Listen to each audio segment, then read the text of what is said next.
Veja no ICL Notícias, segunda edição.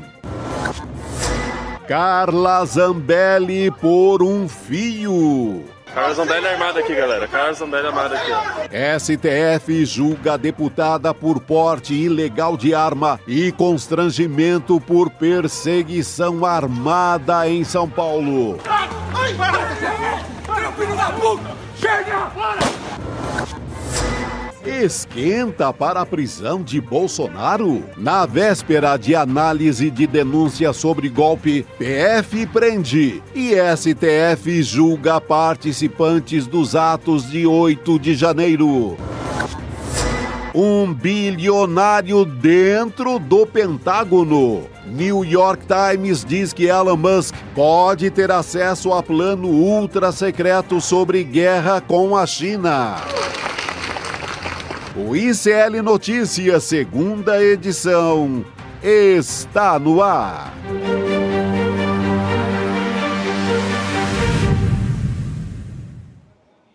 Olá, boa tarde. Seja muito bem-vindo, seja muito bem-vinda. ICL Notícias, segunda edição, está no ar nessa sexta-feira, 21 de março de 2025. Seja muito bem-vindo você que chega nos canais do Instituto Conhecimento Liberta, Eduardo Moreira, também da Voz Trabalhadora no YouTube e também pela Pop TV do Rio Grande do Sul. Já temos 3 votos, Chico Sá, 3 votos para condenar a Carla Zambelli para o porte ilegal de arma. Boa tarde para você. Olha, boa tarde, Gabi, boa tarde, comunidade. Aqui direto de Palmeira dos Índios, acabei de chegar. Beijo pro povo de lá, foi muito legal. Olha, é a véspera perfeita, né? Tem condenações, tem derrubada de um mito, digamos assim, de que só tinha velhinha da Bíblia, que a gente vai falar mais tarde. Então, é uma véspera perfeita, no sentido do trabalho do STF sendo mostrado. Chega essa possível prisão da Carla Zambelli, a Carla Zambelli é um símbolo do bolsonarismo. Ela foi meio abandonada, porque eles abandonam todo mundo, o ex-presidente joga fora, descarta qualquer um, né? Mas ela é um grande símbolo do bolsonarismo. Então, viva a coincidência que a traz para a cadeia no momento em que o ex-chefe também está indo. Pois é, gente, tá por um fio. Semana que vem a gente tem o julgamento do 8 de janeiro contra Bolsonaro, mais 7 acusados também. Essa primeira leva, vamos dizer assim, do 8 de janeiro. E agora, só para trazer aqui os detalhes, e aí vou chamar a Cristina Serra para a nossa mesa redonda, para trazer os detalhes aqui, antes de dar boa tarde para a Cris, antes de mais nada, vamos na informação aqui. Ministro Gilmar Mendes, no Supremo, votou para condenar a Zambelli a 5 anos e 3 meses de prisão e também pela perda do mandato. Então, esse julgamento está acontecendo no plenário virtual e mais 2 ministros já votaram, a Carmen Lúcia e o Alexandre de Moraes, seguiram o voto do ministro Gilmar Mendes na íntegra. E só para relembrar o caso, a gente já falou aqui longamente sobre isso, mas lá nas eleições de 2022, na véspera, ela perseguiu um jornalista, Luan Araújo, com uma arma, né, no meio da rua em São Paulo. Então, a gente fala desse momento que você assiste em vídeo. A gente está colocando aqui na tela esse momento, né? Então, ela é acusada de porte ilegal de arma e constrangimento ilegal por arma de fogo. Agora sim, Cris, boa tarde para você. Já coloco aqui esse assunto na nossa mesa para a gente começar a nossa conversa. Boa tarde, Gabi, Chico e toda a comunidade que está aqui com a gente. Eu começaria dizendo que o que me chama atenção nesse momento, no caso da Carla Zambelli, é o abandono a que ela foi relegada pelo bolsonarismo. Chico mencionou isso há pouco. Tanto é que você não vê, né, nas redes sociais, enfim, nos canais deles, você não vê a defesa da Carla Zambelli. Um ou outro ali, enfim, mais próximo dela, talvez possa falar alguma coisa, mas não há uma defesa organizada dessa personagem, né, que foi uma personagem muito importante do bolsonarismo num determinado momento e que hoje, de fato, está abandonada.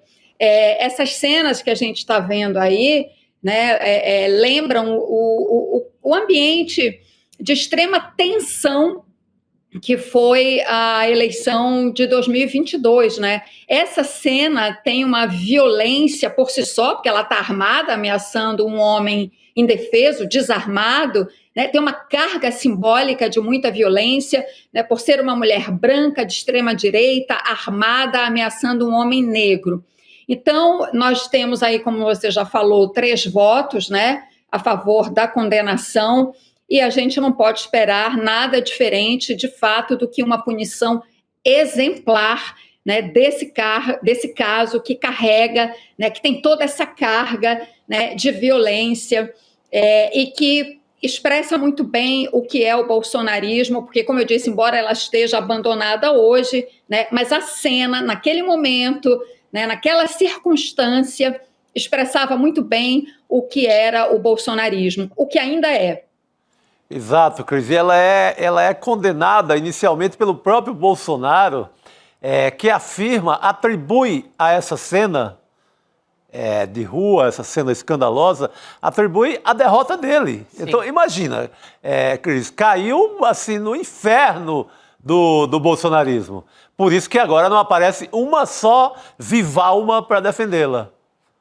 E só para lembrar esse contexto, porque às vezes a gente é tomado por tanta informação, mas naquela época ela disse que não ia obedecer à proibição do Tribunal Superior Eleitoral, né? Sim, bem lembrado. Então, é esse o contexto. Naquela época também foi um vai e vem ali de informação, quando as imagens surgiram, ela deu uma desculpa, depois a história toda foi apurada e veio à tona que, de fato, né, o Luan foi perseguido por ela na rua, mas ela disse que tinha sido ofendida por ele, né, agredida, ela usou.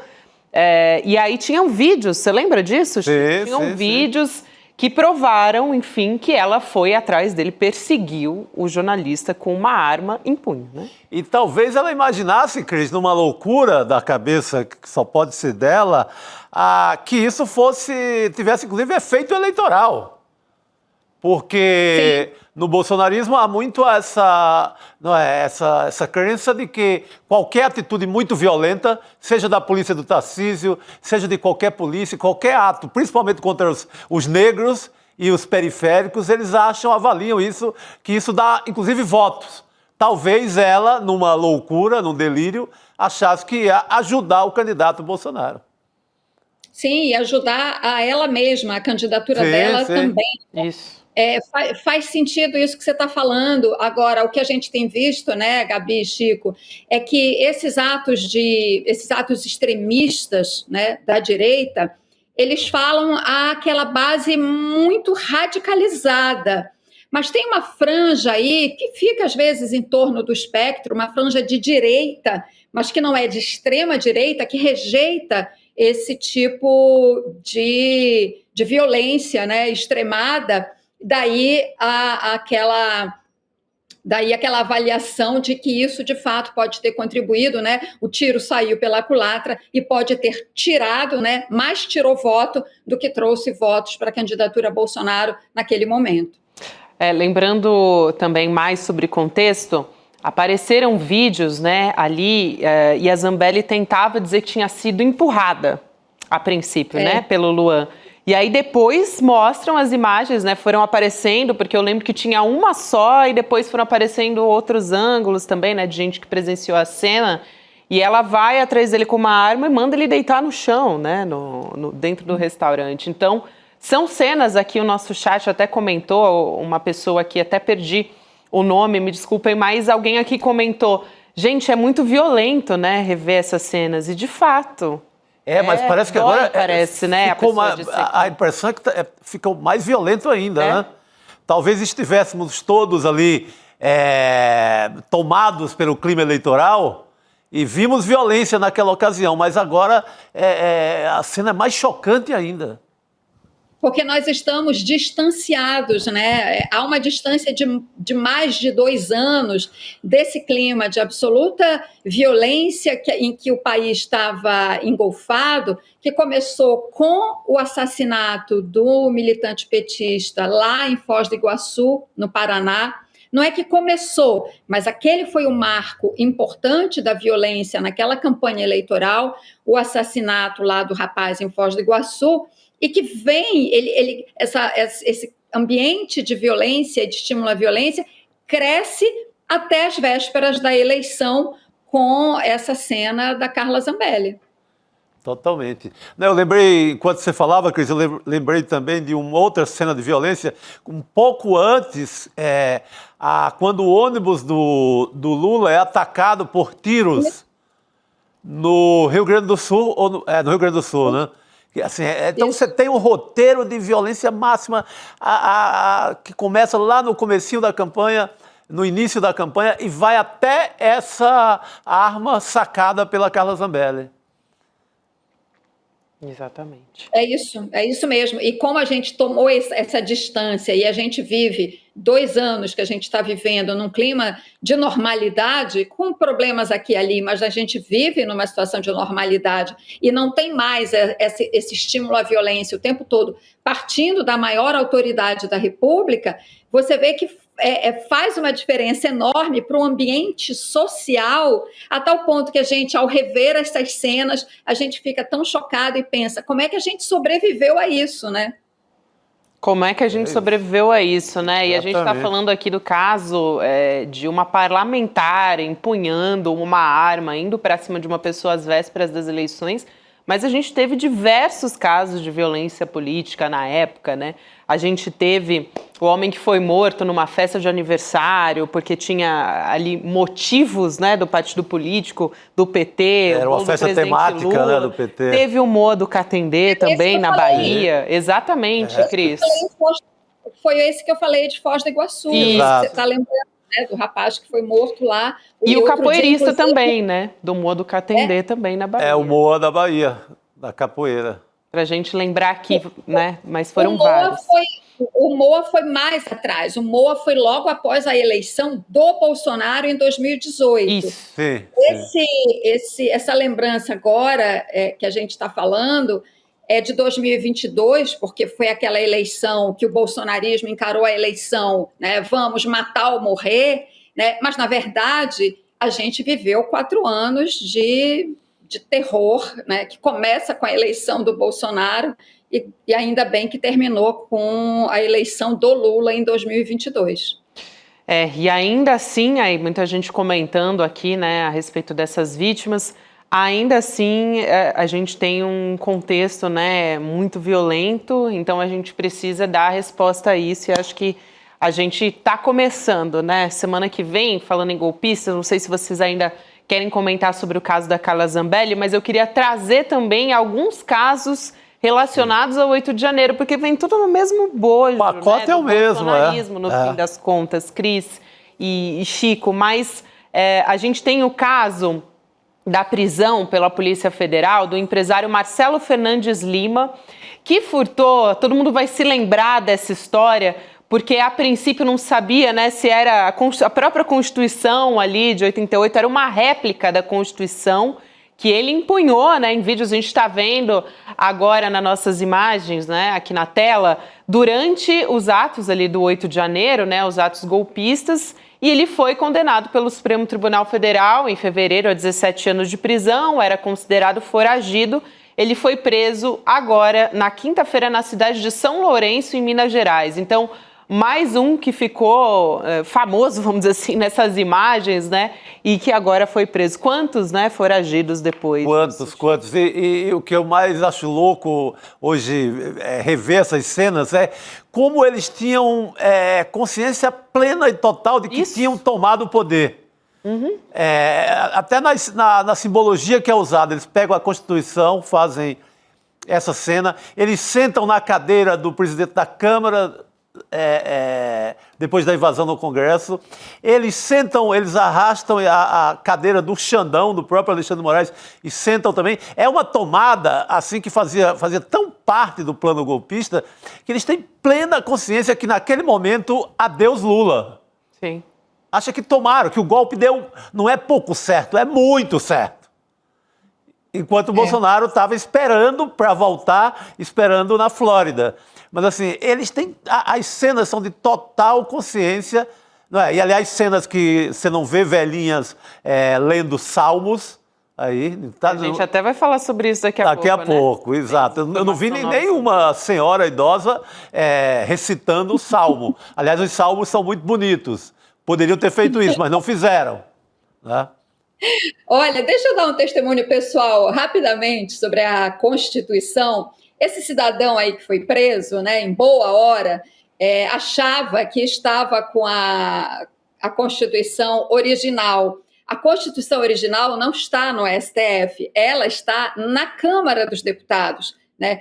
Quem escreveu a Constituição foi a Assembleia Constituinte, né, formada por deputados e senadores. Então, este é um documento do país, da nação, sob a guarda do Legislativo. A Constituição original, com a assinatura do Ulisses Guimarães e de outros constituintes, é guardada numa espécie de cofre forte na Câmara dos Deputados. E eu uma vez fui fazer uma reportagem sobre, acho que 30 anos da Constituição, 35, enfim, uma data dessas redonda, e fui fui mostrar esse documento original. É uma coisa tão emocionante, né? Para quem viveu, sobretudo, a passagem da ditadura para a democracia, eu fiquei tão emocionada com aquele documento nas mãos. Você tem que pegar com luva, inclusive, com todos os cuidados, que assim, eu não conseguia gravar. Na época eu estava na TV, eu não conseguia gravar porque a voz embargava. Então, só para avisar para os golpistas, né, que este documento está muito bem guardado, e golpistas jamais botarão as suas mãos imundas neste documento que refundou o Brasil, que eles querem destruir, né? Não destruirão nem o documento, nem o país, nem a democracia, e esses movimentos recentes do Supremo Tribunal Federal condenando com as devidas penas todas as pessoas que participaram do 8 de janeiro são a prova disso, né? Que a nossa democracia resistiu e resistirá. Continua, né, Cris? Muito importante, muito forte essa fala da Cris num momento como esse. A gente tem que sempre ficar relembrando e vendo essas imagens para a gente lembrar em que momento, né, grave que a gente teve e o que estava em risco quando a gente estava vendo essas imagens, Chico. É risco total. Por isso que eu vejo a cara de possessão dessa gente, você vê no... Era um êxtase, uma coisa porque assim. é a consciência total. Deu certo. Porque eles foram provocados, eles foram enganados para acreditar nisso. Até por generais. Mais 72 horas. O Braga Neto, aguarda, vem coisa aí. O Braga Neto mascando mascando um chicletinho, dizendo, aguarda, vem coisa boa por aí, vem surpresa por aí. Então, essa gente foi levada, essa gente foi fanatizada por essa jura, por essa promessa de que a gente vai tomar, o Lula não sobe a rampa. Por isso que eles fazem essas caras nesses filmes que a gente vê até agora, que era a consciência total de que já era, adeus Lula, tomamos posse, volta Bolsonaro. Eu posso citar mais um caso aqui, já que a gente está trazendo? Opa! E acho muito bom porque fica palpável, né? Porque os bolsonaristas e os golpistas, eles estão tentando subverter o que aconteceu de fato, né? A realidade, para dizer, mas eram os pobres coitados, né? Vai o Jair Bolsonaro dizer lá na entrevista para o Léo Dias, que até o Léo Dias vira para ele e fala, pobres coitados? Até ele, né, diz isso para o Bolsonaro. E hoje, o Alexandre de Moraes também, a gente está falando desse bojo dos julgamentos, né? O Alexandre de Moraes votou para condenar 14 anos de prisão uma outra golpista do 8 de janeiro, você está vendo a imagem na sua tela, foi muito simbólica essa história, que é a Débora Rodrigues dos Santos, a acusada de pichar a frase "perdeu Mané" na estátua, a estátua à Justiça, né, que fica em frente à sede do STF. Você está vendo agora a imagem aí na sua tela. Agora há pouco no Isso é Urgente a gente também mostrou de onde veio "perdeu Mané", né, que foi o Barroso, né? Que ouviu, aliás, que proferiu, né, que disse essa frase num momento ali que ele estava sendo perseguido, né, por bolsonaristas. Ele falou, não amola, perdeu, Mané. E aí no 8 de janeiro eles usaram essa frase querendo usar como um símbolo, né? Assim, a Débora ela foi presa em março do ano passado e agora está acontecendo esse julgamento em plenário virtual, deve terminar até a próxima sexta, dia 28. O ministro Alexandre de Moraes ele foi o primeiro a votar e acontece na mesma semana, né? Se encerra esse julgamento dessa mulher, da Débora, na mesma semana que vai ser votado Bolsonaro, né? Essa primeira leva, que são grandes nomes do golpe, né, Chico e Cris? Você tem ali os personagens... Por favor, Cris. Nossa, Não. a vez é sua. Não, Só para destacar essa coincidência de datas, né, e que mostram assim, uma espécie de fio da meada mesmo, né, que são as condenações desse pessoal que foi para a rua para criar a turbulência que, digamos assim, seria o motivo para a edição de uma medida de força que daria o golpe e instauraria uma ditadura no país, né? Derrubaria o governo Lula, né? Então faz sentido mesmo isso, se foi pensado ou não, se essa coincidência foi pensada ou não sei. Mas é importante que isso aconteça, porque mostra exatamente isso, né? A turba que foi estimulada, financiada, porque é importante sempre a gente lembrar dos financiadores que pagaram transporte, que pagaram alimentação, que pagaram a logística da viagem para a festa da Selma, lembra que era o código, né, do golpe.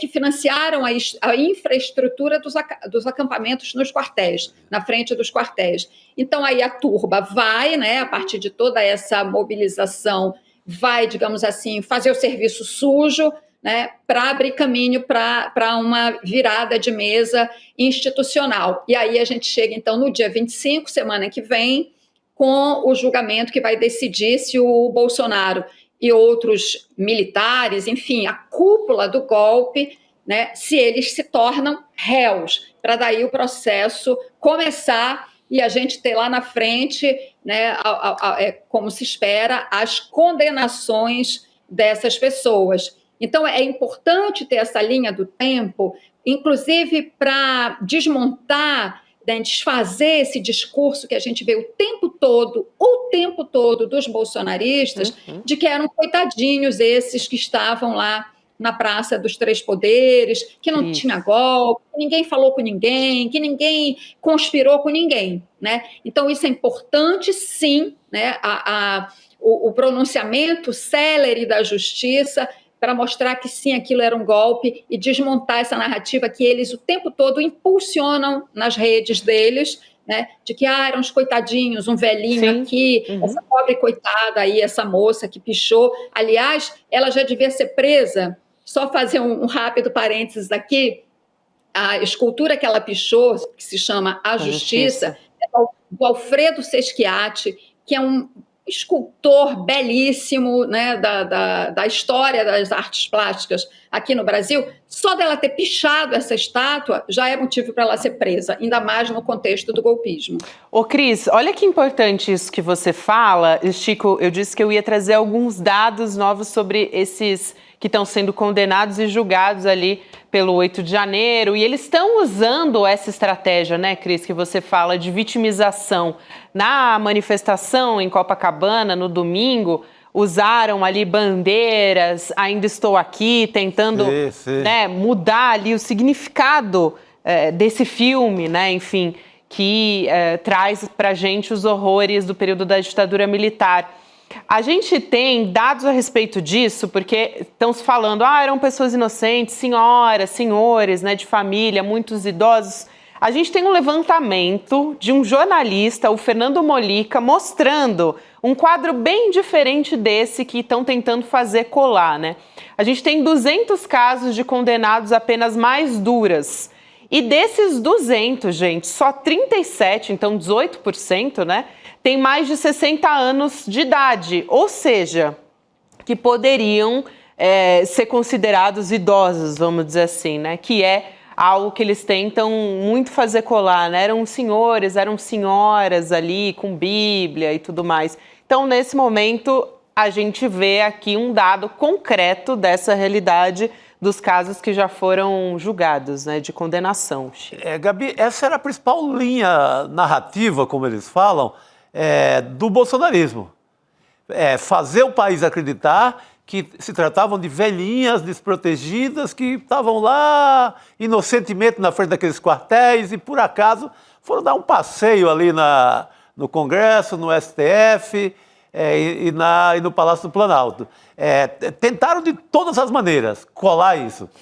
Até muita gente caiu. Você vê vez por outra, até na mídia você vê alguns comentaristas lamentando que as penas estão altas demais, que são pobres coitados e etc. Então, esse trabalho aí do Molica, que é um grande repórter, hoje colunista, derruba totalmente essa lenda. A lenda da velhinha de Bíblia acabou. Daqui para frente... A lenda da velhinha golpista. A lenda da velhinha golpista. Ô, Cris, não é de Esopo, não é a fábula de Esopo, mas é isso aí que eles querem pregar. É isso. Eu queria chamar aqui para nossa mesa, Cris, até vou passar a palavra para você, mas o Rodrigo Viana já está a posto, então vou incluir ele aqui na nossa conversa, né? Chegando. Tá O homem do ICL urgente. Isso não foi um vulto, tá, gente? Passando na frente da câmera, é Rodrigo Viana passei pelo lugar chegando errado, aqui. Gabi. Era o único caminho. Era o único caminho possível, né? Como é que você ia chegar? Só se eu entrasse aqui me rastejando pelo chão. Boa tarde para você, Rodrigo, chegando do ICL Urgente, já para conversar com a gente a respeito disso. Você estava ouvindo aqui a história, né? Dos novos dados a fábula, que a gente tem. eu gostei dessa, a fábula da velhinha golpista. A gente também, eu vi que vocês já mostraram, né? Os dois hoje, as duas novidades de hoje, a Débora, a que pichou, perdeu mané na estátua, eu não vi nenhuma velhinha ali, né? A não ser que ela esteja enganando na idade. Ativista aquela era talvez a principal ativista desse 8 de janeiro, fora a cúpula do golpe. Fora os kids pretos. Fora o Kid Preto, fora Braga Neto, fora os generais. Do mundo dos supostos anônimos. Civis. No mundo do anonimato ali, essa é a estrela. Aliás, ela aparece ali, né, Cris, na imagem que a gente tem, que aparece a pichação e ela na frente da pichação, ela parece bastante satisfeita com o resultado Bastante satisfeita. que ela fez. Depois né? ela pediu desculpas, que ela não sabia. Ela disse que ela não sabia que aquela estátua era algo tão importante assim. Então, não, ela não sabia. Então ela pichou. Por que ela não foi pichar no muro, né, no outro lugar? Não, ela escolheu o lugar. E o outro que hoje foi preso, né? Acho que vocês trouxeram já, eu trouxe mais cedo. O empresário, né? Que foi preso em Minas Gerais, em São Lourenço. É o Marcelo Fernandes Lima, que furtou a réplica da Constituição. Vocês estavam falando exatamente da réplica da Constituição. Também não estou vendo nenhum velhinho com a Bíblia aí. Então, a fábula dos velhinhos e velhinhas com a Bíblia realmente foi enterrada, ainda mais por esse levantamento do Fernando Molica, mostrando que é um número pequeno, né, de pessoas mais velhas e a grande maioria ativistas, agitadores. Gente que foi manipulada, pode até ser, mas acho que gostou também, né? Estava bem satisfeita de estar ali em acampamento na porta de quartel e estava satisfeitíssima se pudesse ter ocupado definitivamente ali o Supremo e ter derrubado o governo legitimamente eleito àquela altura, né? Tem um outro dado importante nesse assunto. Porque o que os bolsonaristas tentam o tempo todo impulsionar, né, como fábula que a gente está comentando aqui, além das velhinhas e dos velhinhos, também o caráter arbitrário das penas, das condenações que o Supremo Tribunal Federal tem decidido.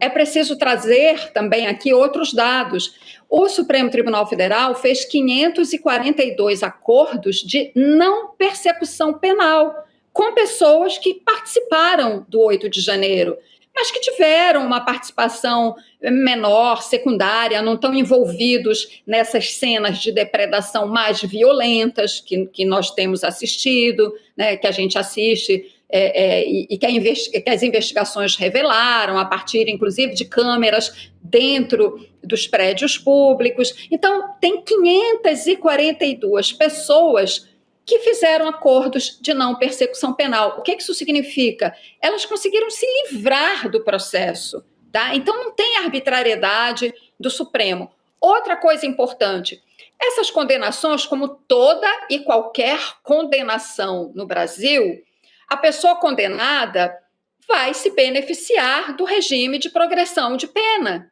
em algum momento, se ela tiver bom comportamento, tem uma série de atenuantes que ela pode, já cumprindo a condenação, em algum momento ela vai poder alegar e ela vai, em algum momento, se beneficiar da progressão de regime e talvez daqui a 4 anos, 5 anos, algo assim, ela passa para o semiaberto, né, domiciliar e assim por diante. Então, só para destacar o seguinte, essas pessoas condenadas não estão indo para as masmorras da ditadura, né, que se nós tivéssemos uma ditadura aqui, e como tivemos no passado, ditadura que é apoiada, defendida por eles, isso sim eram masmorras em que as pessoas morriam lá dentro de tortura e de maus tratos. Não se trata disso agora. As pessoas estão sendo condenadas, vão cumprir suas penas, né? Mas em prisões em que elas terão esse benefício, como a lei brasileira prevê e garante. Eu queria trazer o caso de mais um envolvido, gente. Nesse caso, falando do golpismo do 8 de janeiro também, uma informação exclusiva nossa aqui do ICL, do nosso repórter Kleber Lourenço, que, aliás, está de chegada nesta semana. Recém-integrado à equipe. Dá boas-vindas para o Kleber aqui, a nossa equipe no ICL. Tem um jogo de empurra-empurra de responsabilidades, que é uma apuração dele, está aí na sua tela agora. O substituto do Anderson Torres, né, o Fernando Oliveira, está negando omissão durante o 8 de janeiro. Então, os advogados dele estão responsabilizando o Anderson Torres pelas falhas de segurança que aconteceram ali no Distrito Federal, e a gente viu muito bem, acompanhou, né? E a defesa do Fernando Oliveira está dizendo o seguinte para o Supremo Tribunal Federal, que ele não era formalmente o titular da Secretaria de Segurança Pública, né, que era ocupado pelo Anderson Torres, e que a ausência do Anderson Torres foi irregular. Então, essa é a argumentação da defesa do substituto do Anderson Torres naquele momento, né? Do ex-secretário da Segurança. Só para deixar claro que é o substituto nesse cargo, né? Da Secretaria de Segurança Pública. Do Distrito Federal. Que estava acabando de começar o mandato. Então, o Anderson Torres, vocês se lembram, tinha sido ministro do Bolsonaro. O Ibanez, governador do DF, pega um bolsonarista e, sintomaticamente, né, um sujeito muito ligado, depois a gente soube, a todo o esquema golpista, e coloca como secretário de segurança. O que o sujeito faz? Só para relembrar quem não está se lembrando. Ele viaja férias, nos dias em que há um acampamento ameaçando a ordem pública no Distrito Federal, ele entra de férias e joga a bomba na mão do Fernando, que é o que está sendo foi entrevistado pelo Lourenço, nosso repórter, né? E ele diz: eu não tenho culpa, o Anderson Torres largou uma bomba no colo, para explodir mesmo, né, Gabi? Eles dizem até, olha, não tinha nem publicação no Diário Oficial, então, assim, oficializando essa nomeação, né? Como secretário executivo da SSP do DF. Então... Do Distrito Federal. Então, é importante a gente observar esse movimento. Não, e tudo indica, o Anderson sabia de todo o plano, porque, nossa, acharam tudo na casa dele. Sim.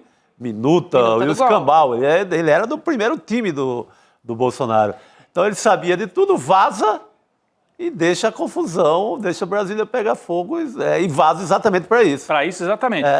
Vamos lembrar que o Anderson Torres está nesse núcleo principal do golpismo que começa a ser julgado agora na terça-feira. Então, ele é um dos 7 ao lado do Bolsonaro que começam a ser julgados no dia 25 de março.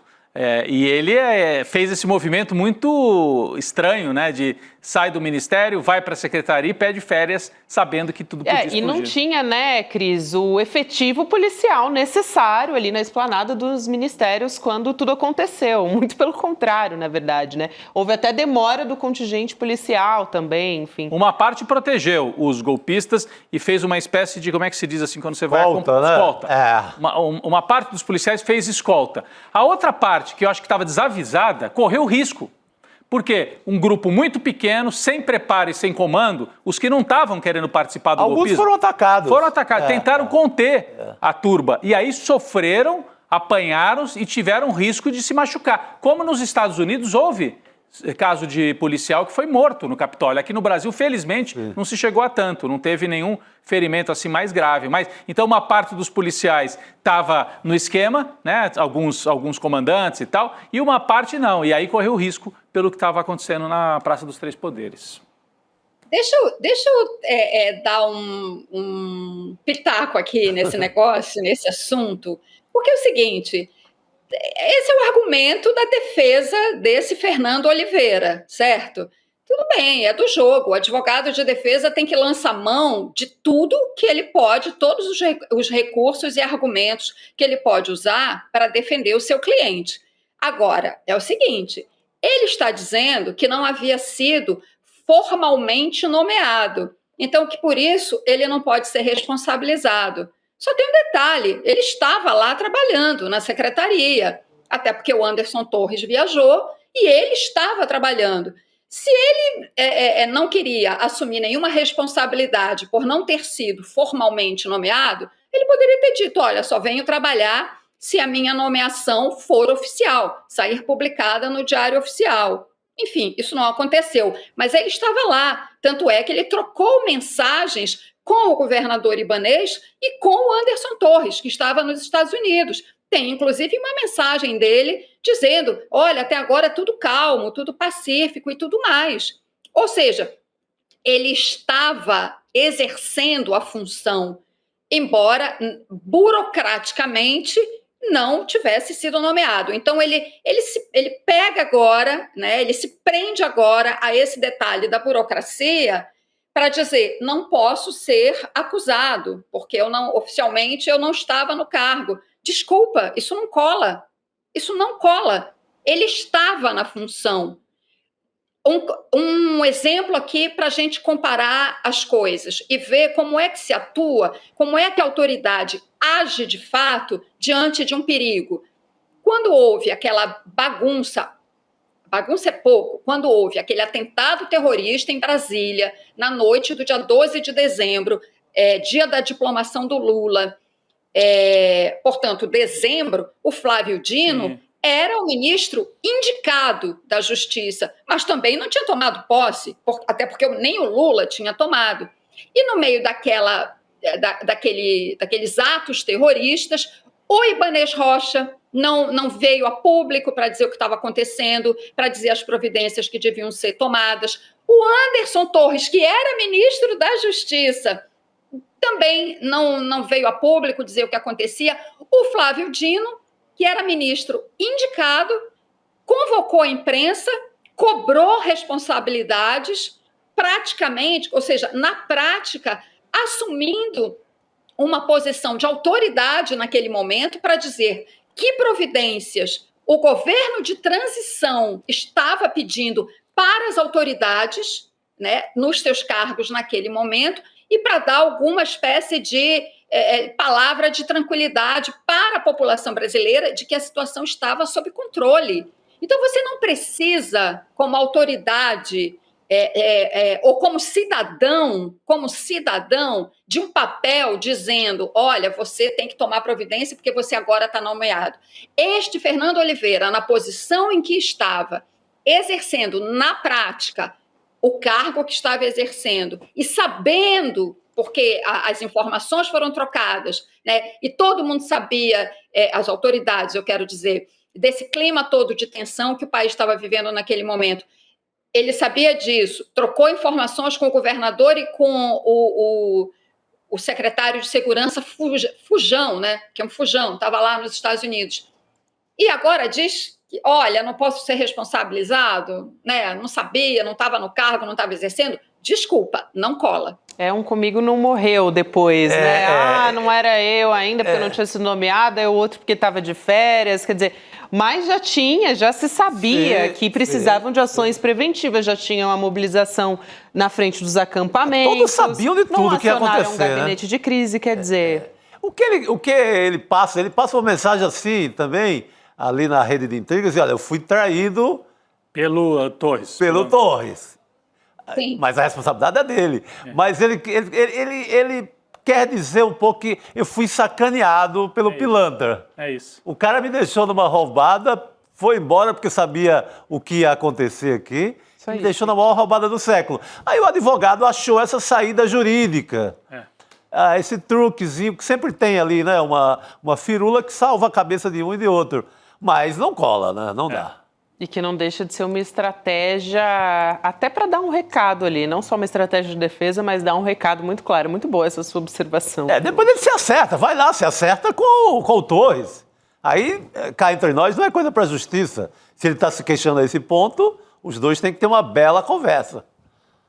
Sabe o que eu quero? Sabe o que eu acho, Chico? Que se rasguem, sabe? Esses caras, esses golpistas, todos esses que, por ação ou omissão, contribuíram para o 8 de janeiro, quero mais é que briguem entre si, que saiam falando, entregando um ao outro. Aliás, esse Fernando Oliveira mesmo, que se sente traído, devia contar, porque certamente ele sabe de muito mais coisa, devia, já que está tão chateado, além de ficar mandando recado por meio do advogado para o Anderson Torres, devia contar o que sabe, certamente sabe de muita Exatamente, coisa. entrega o resto, né? Quer se livrar? Entrega o resto.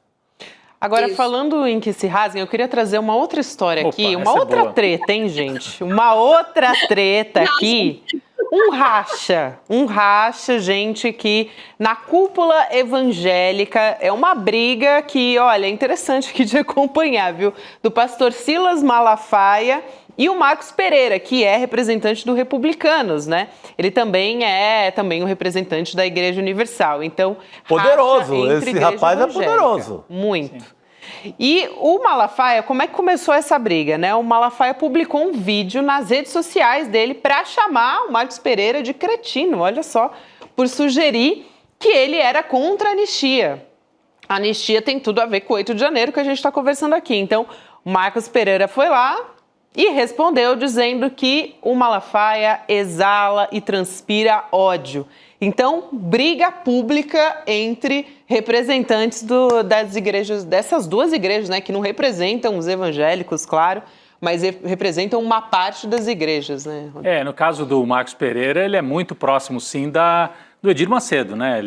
Ele é integrante, ele é ex-pastor da Igreja Universal e assumiu, eu trabalhei na TV Record, então conheço bem, assim, os bastidores. Eles mesmos falam, lá é um tripé, a igreja, a televisão, né? E o partido, e um alimenta o outro, eles têm uma parceria ali, né? Então o Marcos Pereira é o operador da parte política do sistema Edir Macedo de influência, de poder. Então o Marcos Pereira, a gente sabe, né? A Igreja Universal já teve com a Dilma lá no Templo de Salomão, Templo de Salomão, a Dilma foi lá na inauguração, o Lula foi na inauguração dos estúdios da Record no Rio de Janeiro, né, que é os estudos ali em Jacarepaguá. Então, eles participaram de governo de Lula e Dilma, depois romperam, foram para a extrema-direita, apoiaram, mergulharam no bolsonarismo. Agora fizeram o caminho de volta, estão se aproximando de novo do Lula. E dos partidos aí do centrão, da direita, o Republicanos é o que está menos embarcado na história de anistia.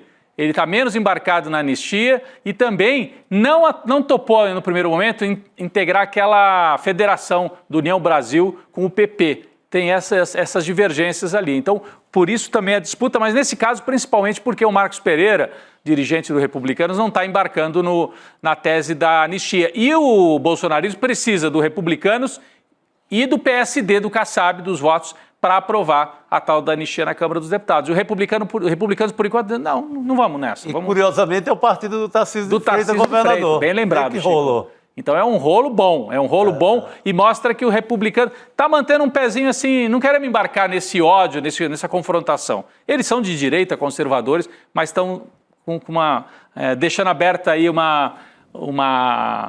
caminho para conversar mais com o Lula, né, e com o governo Lula. Sim. Eu acho, só para complementar, eu acho esse quadro aí que o Rodrigo traçou muito bem, digamos assim, não diria nem exatamente assim divergências, né, do ponto de vista ideológico ou do fundamentalismo evangélico, mas eles têm diferenças na atuação política deles, né? O Republicanos tem um ministro no governo Lula, né? O ministro dos esportes, não é? O Fufuca? Sim. Sim. E tem o presidente da Câmara, né, Cristina? O presidente da Câmara também, Hugo Mota. Presidente da Câmara. Ou seja, é um partido que, digamos assim, no popular, tem um pé em cada canoa, porque o Republicanos é também o partido do Tarcísio de Freitas, né? Um potencial adversário em 2026. E você vê que o Marcos Pereira também, ele não se colocou contra o projeto de anistia, Até porque ele é um homem do partido, ele sabe que muita gente do partido dele, deputados do partido dele, são a favor do projeto de anistia. O que ele falou é, vamos deixar para depois de 2026, para não contaminar o debate político, etc. Então, assim, é aquele discurso, né, aquela geleia, né, que se amolda ali a qualquer situação, que te permite um avanço, depois um recuo.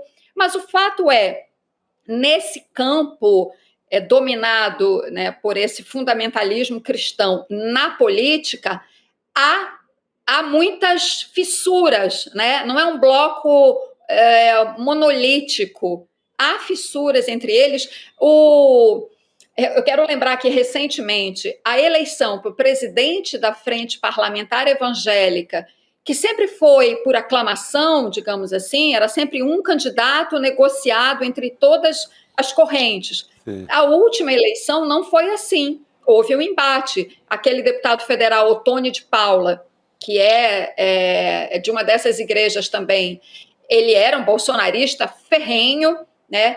Rachou com o bolsonarismo, se afastou, se aproximou do prefeito aqui do Rio de Janeiro, Eduardo Paes, já esteve com Lula. Não dá para dizer que ele apoia o Lula, não é isso, mas ele é rachado, ele se distanciou do bolsonarismo, enfim, e abriu aí alguns canais, e não conseguiu ser eleito presidente dessa frente parlamentar evangélica como queria, até porque teve o Bolsonaro fazendo campanha contra ele, e foi eleito um outro deputado que eu não lembro agora o nome. Nascimento. Então, isso, perfeito, Chico. Então, ou seja, é uma base, é um bloco que já atuou de forma muito mais homogênea, né? E agora tem essas fissuras e a gente vê esses movimentos, né? Que obviamente indicam alguma aproximação com o governo, né? Até porque esse fundamentalismo ele é bastante fisiológico, né? Ele depende de favores, né? De dinheiro e etc. Enfim, e faz movimentos aqui e ali, de hora de aproximação, hora de distanciamento em relação a quem está no poder, né, de acordo com as suas conveniências. É isso que a gente está vendo agora. Agora, a gente falou aqui, né, o Hugo Mota do Republicanos, o Fufuca é do PP, do Progressistas. Então, a gente tem dois partidos do centrão aqui. Agora, o Republicanos com um pouco mais de destaque, porque, enfim, né, agora a gente tem um presidente da Câmara representado pelo Republicanos. Queria mudar de assunto aqui também, mas ainda falando sobre Câmara dos Deputados, gente, porque agora há uma formalização daquele pedido de licença do Eduardo Bolsonaro, e já há a convocação do suplente. A gente falou um pouquinho dele aqui outro dia, o missionário José Olímpio, do PL de São Paulo, que vai assumir esse cargo. Então, no site oficial da Câmara, a gente mostrou aqui na tela, a gente já tem a foto do Eduardo e aparecendo a mensagem ali, não está em exercício. Então, agora é oficial o pedido de licença do Eduardo Bolsonaro, que está articulando com a extrema-direita dos Estados Unidos, né, Rodrigo? Exato, assim, a gente tem chamado a atenção bastante para isso. O Eduardo Bolsonaro fica com essa imagem, e tem que ficar mesmo, de fujão, de chorão, etc. A gente, às vezes, pode olhar para isso e falar, né, desprezar, mas não se pode subestimar a capacidade que ele tem e a proximidade que ele tem. De forma alguma, com a extrema-direita trumpista. Então, o Eduardo Bolsonaro, o principal, eu diria até, não é nem que ele vai articular essa narrativa para permitir que o Jair Bolsonaro justifique fugir também para uma embaixada, que é o mais provável hoje. Muita gente acredita que ele entre numa embaixada ou fuja e não acompanhe, não vai ser preso porque vai fugir.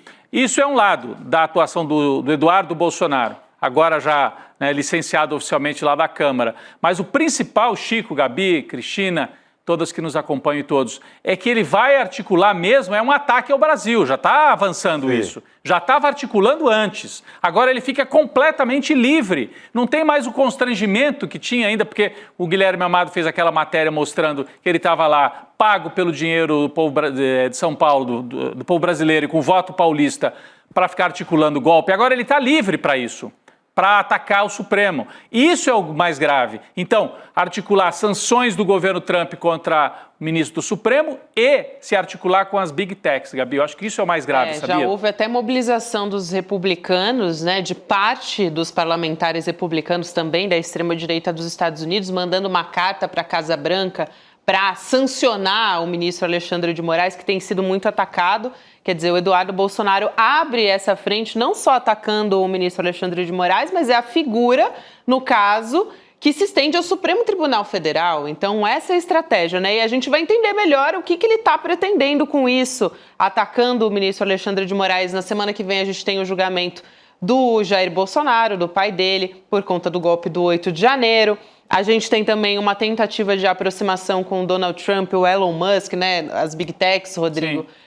E os parlamentares da extrema-direita, o Eduardo, que já fazia essa articulação com a extrema-direita mundial e agora está focando todas as forças nisso porque sabe que o pai dele pode ser preso, né, Cris? Ou seja, não está em exercício, mas está. Quer dizer, ele não está em exercício como deputado, mas está em pleno exercício das faculdades de coordenador da extrema-direita nos Estados Unidos, Chico. Totalmente. Não, e eu acho que o rumo é esse plano com Big Techs para 2026.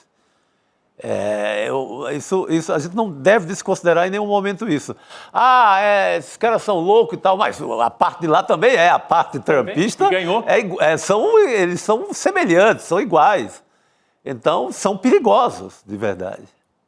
Mais do que qualquer coisa assim, diretamente ligada ao Alexandre de Moraes, que querem caçar o dinheiro que o Alexandre de Moraes teria em bancos dos Estados Unidos. Tem essas medidas que aí acho que para engajamento mais rápido do gado, do eleitorado deles, mas a história, o principal é esse plano com o Big Tech. Para a mudança de governo aqui no Brasil. Para a mudança do governo para capturar o Brasil. Porque se no passado eles usavam militares, eles usavam a CIA, continuam usando, né? Mas usavam a ameaça de intervenção propriamente militar, agora a intervenção vem pelas Big Techs. Vem por aí. E eles fizeram em 2018, o Eduardo estava já nessa equipe, eles fizeram, os progressistas, democráticos, a gente viu o navio, a gente sabia o que estava acontecendo. E os caras armaram os algoritmos, a arapuca de algoritmos em 2018. A esquerda não viu o que se passou. Quando acordou, já tinha ido para o espaço. Depois é que vieram as matérias da Patrícia Campos Mello mostrando, em boa parte, a atuação deles, né? Exatamente. Cris, eu queria também... a gente já falou muito a respeito disso aqui, né? Sobre a gravidade dessa articulação do Eduardo Bolsonaro. Mas acho que a gente ainda talvez não consiga nem prever, né, a dimensão do que ele está querendo fazer. O aluno do Olavo de Carvalho colocando em prática aí as suas ações, né? Gabi, Chico, Rodrigo, eu sei que esse é o assunto da semana, né? O que o Eduardo foi fazer nos Estados Unidos, se instalando lá, ao que tudo indica, por um bom tempo. De fato, eu acho, assim, claro que a gente brinca com os memes, etc., mas eu acho da maior gravidade. Sim. E super preocupante. Para mim, está muito claro que ele, de lá, vai comandar uma espécie de campanha de sabotagem do governo Lula, né? Preparando a campanha daquele que for o representante do campo extremista de direita em 2026, né? Que não vai ser o pai dele. Ele pode até tentar, mas não vai ser. Mas terá outro.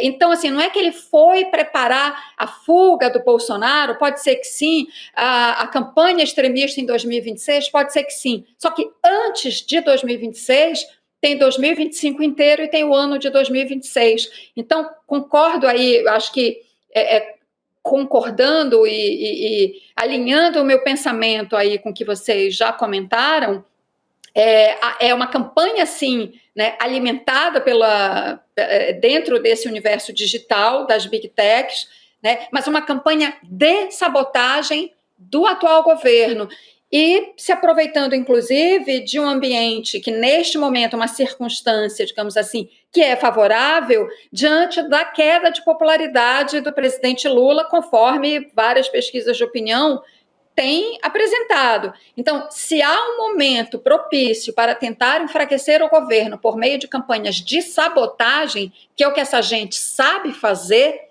e infelizmente sabe fazer bem, é agora, né? Cenário de inflação, preços altos, enfim, é um contexto difícil para o governo, né? Mas para quem quiser sabotá-lo, eu vejo que esse é o melhor momento. Não só o governo, mas aí entra, claro, vocês já mencionaram também uma campanha sistemática contra o Alexandre de Moraes, contra o Supremo, e isso ele só pode fazer lá, porque aqui teria o risco, sim, né, de, em algum momento, alguma medida judicial contra ele. Fosse apreensão de passaporte, fosse alguma tentativa de cassação, que seria difícil, né, cassar o mandato dele, em função da correlação de forças no Congresso, mas, enfim, aqui ele não ficaria livre, leve e solto. Lá, não só ele está assim, como tem todo o ambiente de articulação com essas forças, né, das Big Techs, como vocês mencionaram.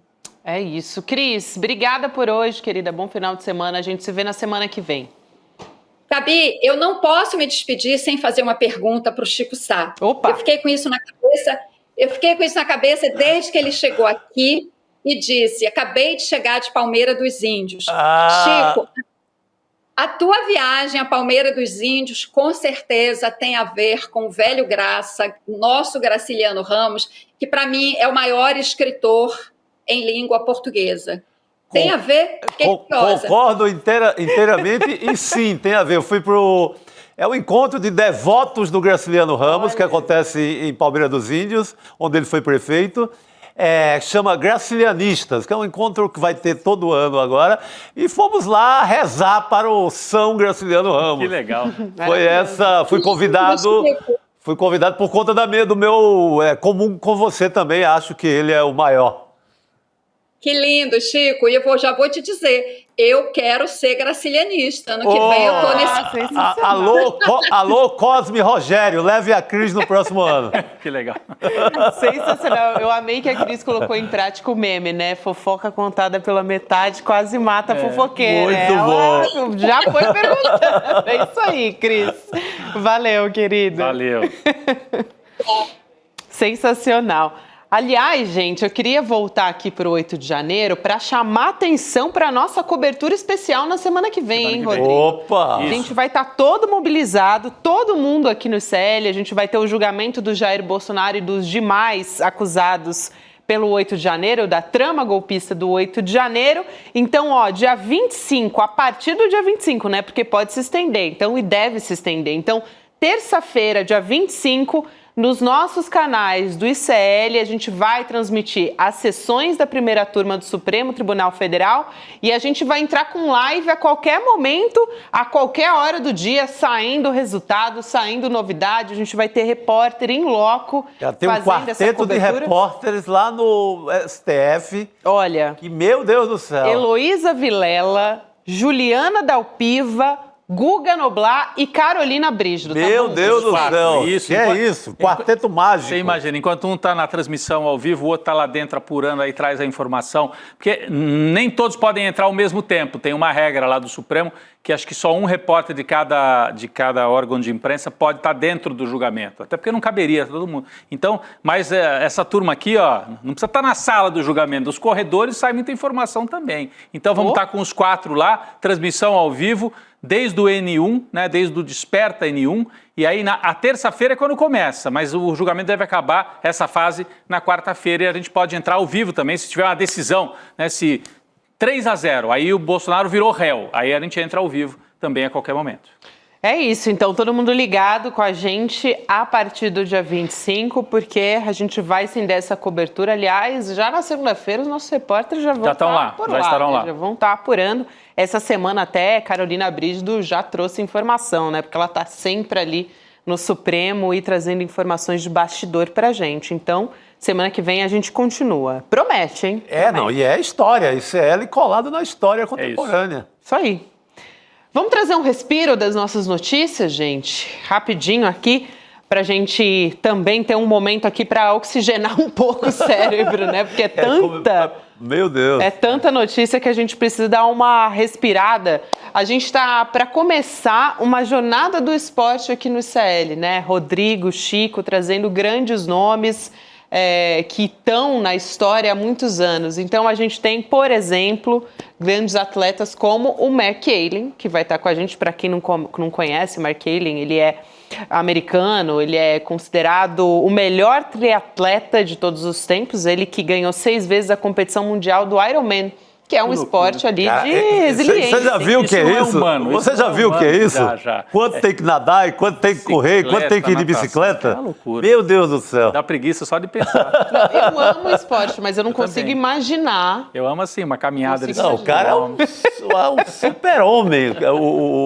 É muita corrida ali, E natação. não é só preparo físico, né, gente? É mental. Preparo mental. E aí que entra essa Tem jornada uma velha esportiva canção do que diz, Sérgio. é a cabeça, irmão, é a cabeça, irmão. Então, é isso. Eu falei aqui de oxigenação do cérebro, não é à toa não, gente, porque a gente precisa mesmo oxigenar e a gente pode aplicar, né, esses ensinamentos, não só do Mark Allen, mas tem outros atletas, grandes atletas, como a Joana Maranhão também, Formiga, que a gente vai trazer para trilhar essa jornada e saber como a gente pode aplicar no nosso dia a dia, né? Que é super importante. A gente está sendo massacrado aí por uma rotina que não é fácil não, né?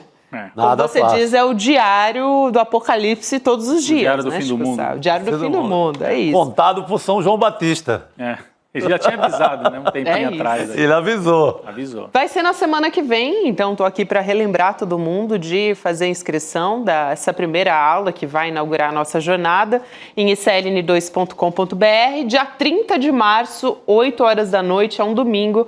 Anota aí na sua agenda essa conversa que vai ser do Edu, né? O nosso Eduardo Moreira, com o Mark Allen, que eu comentei agora, esse que é o campeão, né, do triatletismo. Então, a gente está falando dele, a gente está falando da Joana Maranhão, a gente está falando do Marco Schultz, que é da yoga, que atua há mais de 25 anos, e vocês conferem essa abertura, essa aula inaugural da nossa jornada, garantindo a vaga em sln2.com.br. Dito isso, é o nosso PEX, tá? A gente está chamando carinhosamente de PEX, porque é a psicologia do esporte e ciência da superação. É a sigla. Muito bom. É isso aí. Bora. Dito isso, estamos oxigenados para voltar para o nosso... Vamos voltar. Leve. Vamos mais leve. Sai do esporte e embarca de novo na extrema-direita. Isso, embarca agora, sabe onde? Em São Paulo, né? Falando do Tarcísio de Freitas, governador de São Paulo, que elogiou a gente. Olha só que loucura, né? É o jogo dele, né? A gente traz um elogio do Tarcísio às urnas eletrônicas e à velocidade, agilidade da apuração dos votos.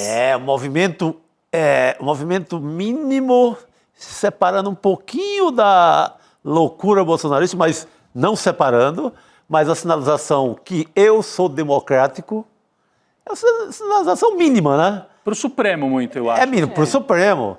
Porque ele, naquele comício lá do Bolsonaro no Rio, naquele ato, ele se cede. Ele cruzou a linha ali. Aí ali ele foi golpista da cabeça aos pés, né? Ele minimizou os ataques. E aquilo não era... A gente sabe que ele é da extrema-direita. Mas, por filtro de Brasília o toma assim como um cara um pouquinho menos deseducado, mais ligado às instituições. Então, ele volta para esse lugar com essa declaração, né? Ele tenta voltar para esse lugar. Opa, eu não sou igual ao meu criador. Eu sou uma criatura melhorzinha. Mas você viu a frase? Ele diz isso. É isso que eu ia falar, a frase. Vamos ver o que ele disse. Ele diz, o Brasil veio se tornando referência no que diz respeito em termos de velocidade de apuração, de tecnologia, ou seja, muitos países têm que olhar para o Brasil e ver o que está sendo feito aqui. Vamos chamar o Luiz Nassif aqui para a nossa mesa, Rodrigo? Falar É o homem certo para esse comentário. Exatamente, para entender esse jogo do Tarcísio de bate e assopra, né? Boa noite, Nassif. Boa noite, gente. Agora é o seguinte, o triatleta só vem aqui porque ele está aposentado, porque senão ele teria que enfrentar o Pablo Marçal. Ia perder. É verdade. O Marçal também se diz triatleta, né? É mesmo? Ou atleta, sei lá. Eu não mas ele levou um povo lá para a montanha e alguns... Precisou dos bombeiros. Precisou do resgate. Aliás, ele se diz muitas coisas, né? Pois é. Ô Nassif, mas o curioso é isso, né? O Tarcísio, curioso não, faz parte desse jogo que o Chico estava explicando aqui. O Tarcísio no domingo vai lá no comício e acho que calibrou mal a fala dele, porque disse, estão prendendo gente que só usou um batom. Então, para o Supremo aquilo pegou mal, né? Para a turma assim que quer transformá-lo no candidato moderado. Aí ele vem hoje dar uma declaração a favor das urnas eletrônicas. Ele fica nesse jogo. Agora, a gente não sabe se nesse jogo ele não gera também desconfiança do lado bolsonarista, né? Você acha que ele consegue se equilibrar e levar isso até o ano que vem para ser ungido pelo Bolsonaro? Ou porque ele está contrariando o discurso bolsonarista, da base bolsonarista, dizendo que as urnas funcionam, então não teve fraude? Como é que você avalia isso, Nassif? Para você se equilibrar num fio de arame aí, tendo que contentar Bolsonaro e contentar a lógica e a racionalidade, não é fácil, né? O Tarcísio é um sujeito medíocre, só que ele, dentro do campo bolsonarista, ele é um pouco melhor que o Bolsonaro.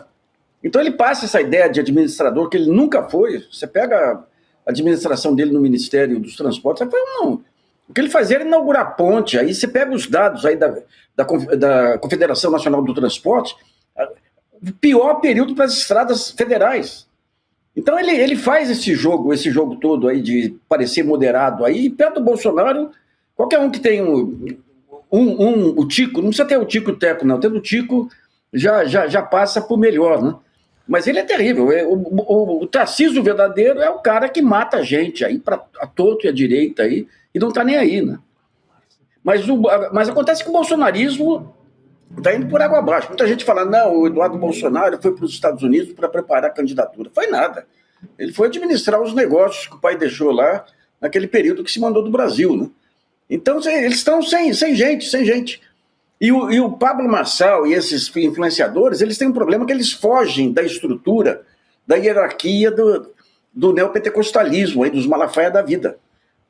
Você pega a campanha do Pablo Marçal, aquele é uma autoajuda aí, mas você não tem que dar dinheiro para pastor, você tem que fazer o que eu faço aqui, põe o pessoal para fazer ginástica 4 da manhã, 3 da manhã aí. Então, digamos, essa capacidade de manipulação está fugindo Porque se você pega os neopentecostais, eles têm um modelo de gestão, um modelo de negócio que acabou com a Igreja Católica, né? A Igreja Católica tem todo aquele processo, o cara tem que fazer seminário, tem aquela hierarquia e tudo. Aí não, aí o cara vai embaixo de um pastor, abre uma igreja embaixo da outra lá e já começa a operar. Quando começou essa onda, eu conversei com o diretor de banco aqui, ele falou, pode vir o pastor falar comigo, quanto tempo vocês levam para equilibrar as contas, atingir o break-even aí numa agência bancária? Eu falei que era 8 meses, ele falou que ele era 1 mês que ele já conseguia, né? Então, quando surgem esses influenciadores, eles querem pular fora. É o empreendedorismo aí, né? Querem pular fora desse... E o Tarcísio, ele fica no meio. Conseguiu esse negócio do Estado de São Paulo, mostrou aí uma audácia fantástica para fazer negociata, esse negócio da Sabesp aí. Nossa. É não pensar no futuro, né? É não pensar no futuro. Eu posso fazer essa jogada... ali foi demais, né? Foi terrível. Foi típico também o que o Paulo Guedes fez na Petrobras, né? Mas é acreditar que jamais vai ser atingido, né? No meu livro, Os Cabeças de Planilha, eu tenho um capítulo inteiro para os negócios militares e metade do capítulo é Tarcísio. Tem o Tarcísio ali no livro? Já naquele livro que já... No DENIT. Tem uns 10 anos. No DENIT, porque o que aconteceu? O DENIT sempre foi o lugar mais corrupto aí ao lado da FUNASA. Sim. E a Dilma falou, não, eu preciso dar seriedade. Daí traz alguém do Instituto Militar de Engenharia, que indica o Tarcísio para diretor lá, e o Tarcísio passa a pegar todas as obras paradas e passa para empresas de engenharia ligadas a militares, ou ONGs ligadas a militares. Então, não é flor que se cheire. E ainda faz uma licitação de tecnologia lá escandalosa. Então, é aquela santa ingenuidade da Dilma de achar, até então, os militares têm os seus defeitos, matam gente, mas são nacionalistas, são honestos. Eles pensam na nação, no Estado brasileiro. Mas a gente falou do Pablo Marçal, aí teve notícia de hoje.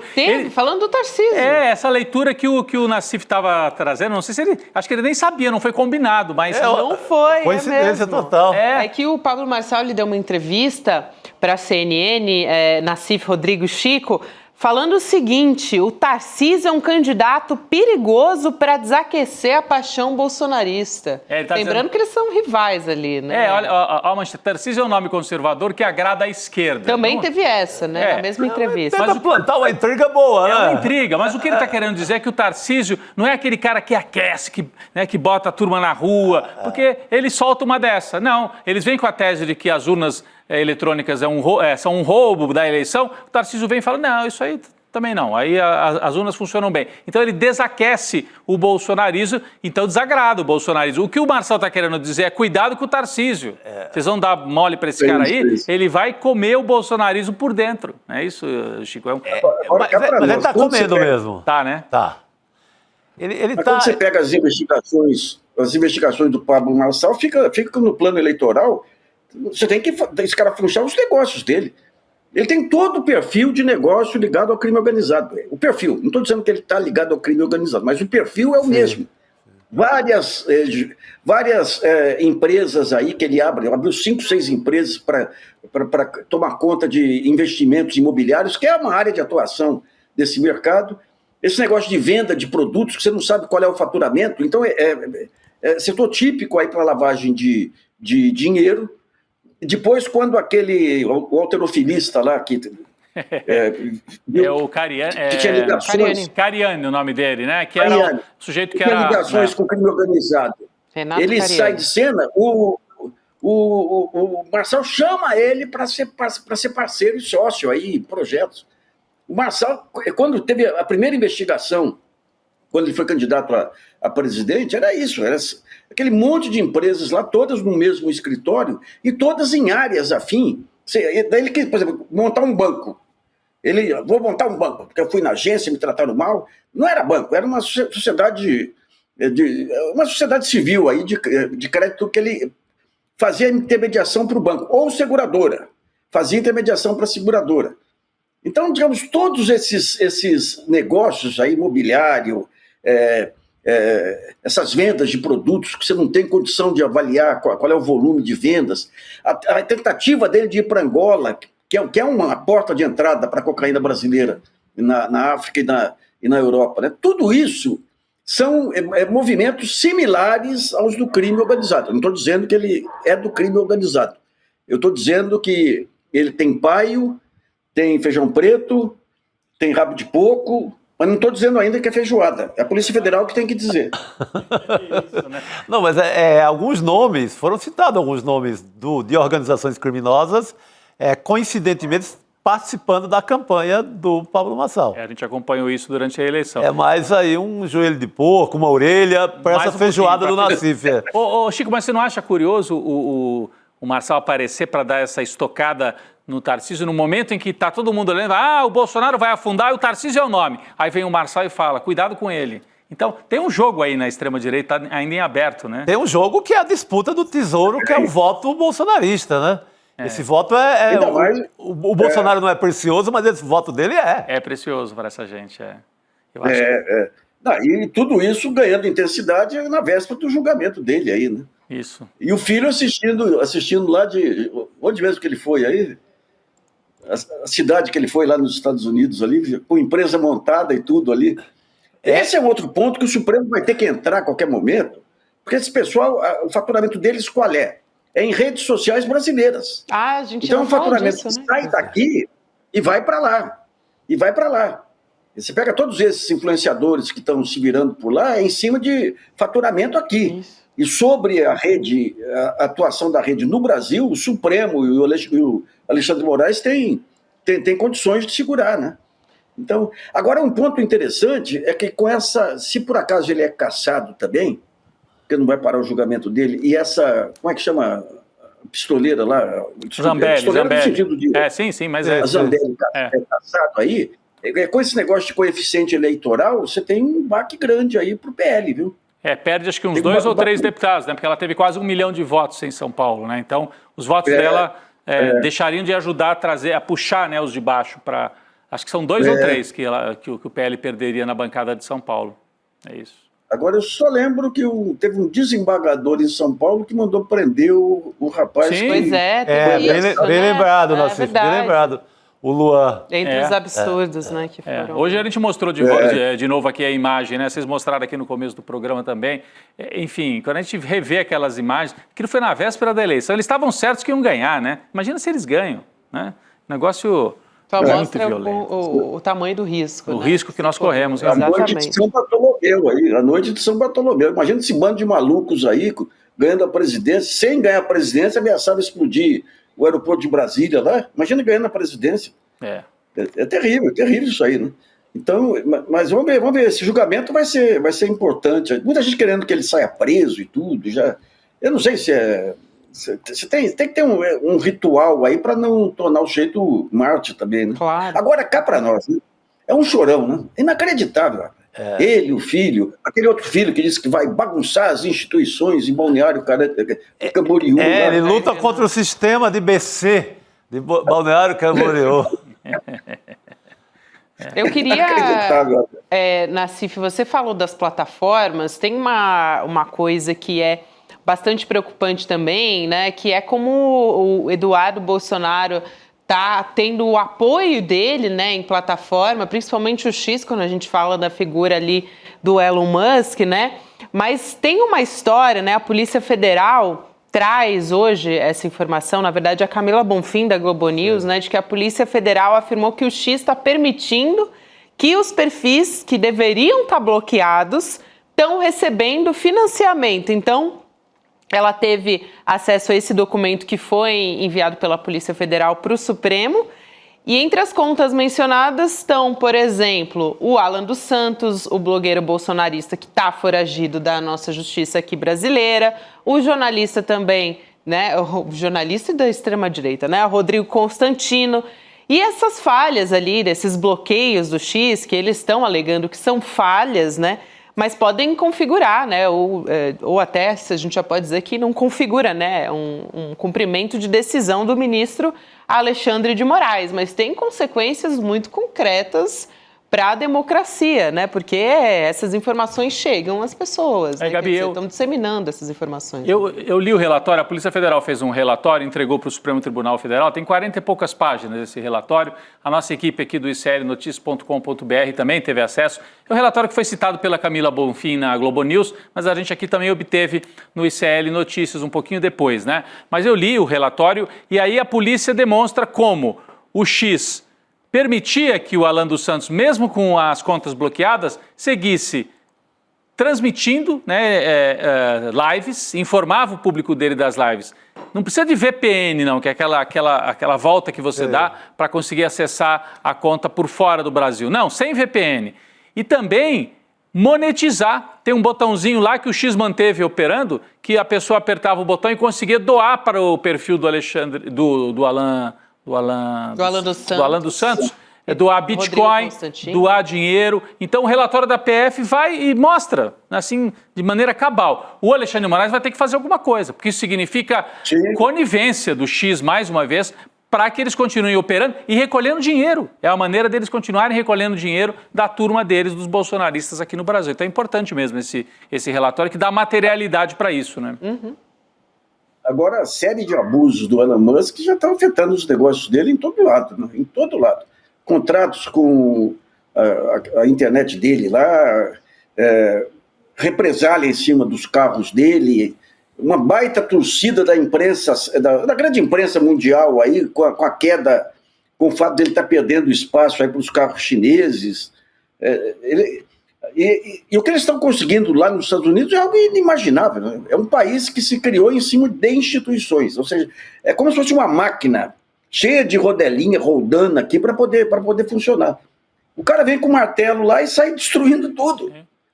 Isso é uma loucura. Então, é gozar desses movimentos. Se você pega a Suprema Corte, o que o pessoal falava? Não, ele tem todo o poder, porque ele tem Congresso, tem a Suprema Corte é conservadora. Ora, a nossa Suprema Corte aqui conspirou, ela foi antidemocrática até 2018. Quando apareceu o fantasma do Bolsonaro ameaçando, inclusive aquele negócio, um cabo e um soldado aí para fechar o Supremo, tudo, acabou a brincadeira. Hoje o STF é garantia da democracia. Mas por quê? Porque percebeu São instituições que só têm poder e influência no ambiente democrático. E o que o STF fez desde o mensalão até 2018 foi corroer o ambiente democrático, até que caiu a ficha, né? Então você vai ter lá nos Estados Unidos, FBI, você tem a própria CIA, todos eles são poderes autônomos quase aí. E essa tentativa dele de interferir em todos os lados é uma loucura. É uma loucura. Isso aí vai ter, já está tendo, né? Mas vai ter mais ainda e o Elon Musk vai se ferrar. E os Estados Unidos vão promovendo, a gente está vendo ameaças contra o Alexandre de Moraes, o Eduardo Bolsonaro promovendo ameaças, articulando, mas hoje acabou de sair, hein? Notícias de agora, Nassif, a Gabi está com a notícia aqui na ponta da linha, como a gente diz, para trazer ao vivo. Envolve a Argentina, olha só, não tem cerimônia nenhuma mais, né, Gabi? Não, nenhuma, Rodrigo. A gente está falando aqui especificamente do secretário de Estado do Donald Trump, que é o Marco Rubio, né? Ele anunciou que a ex-presidente da Argentina, Cristina Kirchner, está proibida de entrar nos Estados Unidos. Então não é só o Alexandre de Moraes, não, que está sendo ameaçado de receber sanção. Nesse caso, é concreto já. E qual que é o motivo, né? A alegação? É um envolvimento em corrupção significativa durante o seu período em cargo público. Eu estou aqui dando o motivo alegado pelo governo dos Estados Unidos. Que loucura, né? Que loucura completa, porque o uso da máquina... Eles vão fazer a mesma coisa aqui no Brasil, não tenha dúvida. Porque não passa por nada de diplomacia ou de relações exteriores. Não. É um critério para agradar o aliado Milei, mas uma intervenção pesada do outro país. Sim, uma intervenção total. Esse negócio da extradição do estudante palestino que protestou contra o genocídio lá em Gaza aí, que a reitora da Universidade de Colômbia, que fez física no Brasil, aliás, hein? Uma pessoa bem interessante aí. Ela estava demorando para deportar o sujeito, o Trump vem e ameaça cortar subsídios aí para a Universidade de Colômbia.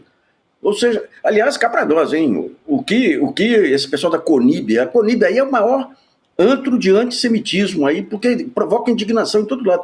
O que eles estão fazendo na fundação da PUC lá é terrível. Uhum. É terrível lá, sabe?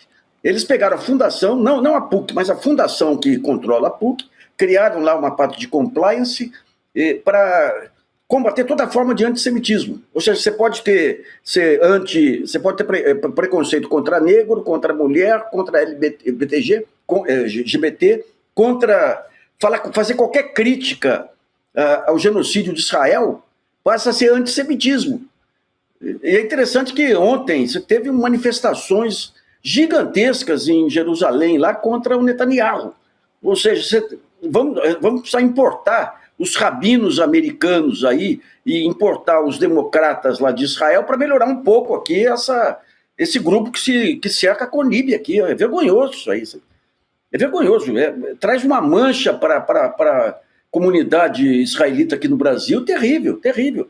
Agora, só falta de empatia total, apoio total, passar pano para o Netanyahu, é terrível. Não, e perseguir professores como o Nasser, né? A gente trouxe aqui o Reginaldo Nasser, é um dos que estão sendo perseguidos lá aqui na PUC de São Paulo. Só queria frisar que essa decisão em relação a Cristina Kirchner deixa muito claro que vem uma sanção pesada contra autoridades brasileiras. Se eles usam o poder do Estado para atacar o principal nome da oposição ao Milei, por que não vão fazer o contrário aqui no Brasil para atacar aqueles que eles acham que são juízes a serviço da esquerda, como se o Alexandre de Moraes fosse de esquerda, é um conservador, a gente sabe, veio da direita, mas o trumpismo está construindo o caminho para isso, com a ajuda do Eduardo Bolsonaro. Então, fizeram com a Cristina Kirchner, fizeram com o rapaz da Palestina lá, estudante, e vão fazer com as autoridades brasileiras, não tenha dúvida. Não, se o critério vai ser essa linha, se claro. Se é possível assim, nossa, ninguém vai mais das autoridades... Eu não vou falar nem da esquerda, de Alexandre de Moraes, que é um ministro nomeado pelo Temer. Vai ser atacado. Um ministro conservador, liberal. É curioso, né? Porque a Cristina, vamos dizer assim, a alegação é combater a corrupção global, nos mais altos cargos, inclusive. Agora, o próprio Donald Trump, né, é condenado. É condenado, sim. Então não faz o menor sentido, não precisa fazer. Eles precisam botar um carimbo em cima para o Milei poder gritar lá na Argentina, porque o Milei está com problemas, ele está com a popularidade caindo, tem gente na rua, está ameaçando cair. Então, é para segurar, constranger a oposição na Argentina, é isso. E deu um golpe aí, que ele e o Trump aí, esse golpe do Bitcoin aí, das criptomoedas, é escandaloso, né? Escandaloso. É escandaloso. Mas é interessante que marca o fim da chamada democracia americana. Sim. Porque os Estados Unidos, com toda essa história de invadir países, acabar com o Iraque, acabar com Líbia, acabar com isso, ele ainda vendia o soft power. Queremos um modelo americano de mercado, um modelo americano de democracia. Acabou. É o fim.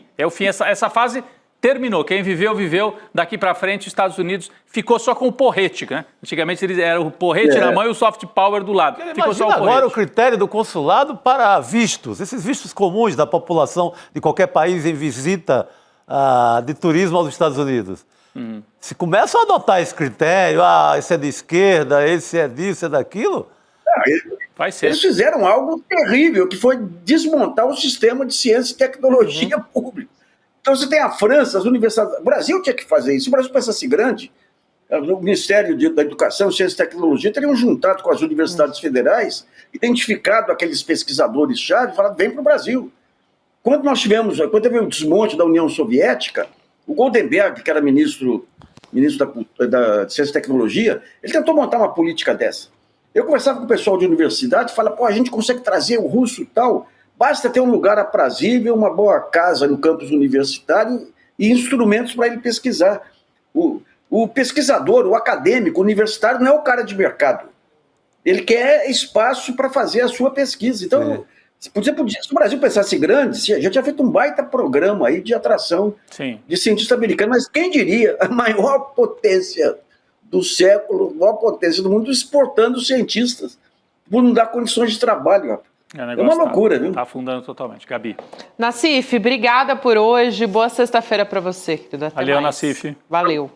Para vocês também, gente. Abração aí. Obrigado, valeu. Atualizar rapidamente uma informação aqui. O suplente do Eduardo Bolsonaro já assume agora o mandato na Câmara dos Deputados. O missionário José Olímpio, que é do PL de São Paulo. Ele já foi até deputado, né, no passado, 2 vezes. Então, agora, de fato, assumindo nessa sexta-feira, está constando já no portal da Câmara dos Deputados, como a gente falava, né, do Eduardo. Sim, finalmente abriu mão do salário, porque ele estava segurando até agora. Muito bem, então sextamos, Rodrigo Viana. Sextamos. Opa, liberado geral. Estava esperando, já olhei para a cara do Chico, né, para ver se ele liberado geral a Jurubeba. Aliás, com essa brincadeira da Jurubeba, eu tenho recebido muitas receitas. Olha! Para mostrar, nossos lindos espectadores, mostrando que, sim, é uma bebida popular, mas também serve a drinks sofisticadérrimos. Olha só. Jurubeba. Então, alerta. É popular, sim, mas também frequenta outros ambientes. Vamos ter que testar. Vamos ser obrigados a testar. O Palmeira dos Índios você não trouxe nada assim parecido, né? Não. Lá eu fui no tradicional. Tá muito bom. Bom demais, então. A gente vai sextar por aqui. Boa noite para todo mundo que nos acompanhou até aqui. É sexta-feira, então juízo, mas nem tanto, minha gente. Segunda-feira voltamos com muita informação, hein? Opa, e na beira do julgamento. Na beirinha. É isso. Vamos nessa. Quem nunca teve vontade de jogar tudo pro alto e desistir? Eu, sinceramente, umas 3 vezes por semana tenho. É brabo, né? E cada um enfrenta desafio, dificuldade numa área diferente da vida. Eu acho que uma maneira da gente superar isso é através do esporte. Através dos ensinamentos que os esportes trazem para a nossa vida. A gente resolveu fazer um grupo que vai aprender com os maiores profissionais do esporte do mundo e, além disso, vai estar junto ali, tendo programas de treinamento, tendo aulas, tendo um acompanhamento para poderem caminhar nessa direção da superação pessoal. Esse programa começa no dia 30 de março, às 8 horas da noite, com uma aula inaugural aberta com Mark Allen, o maior triatleta de todos os tempos. Ninguém pode deixar de assistir essa aula incrível. Um abraço e até lá.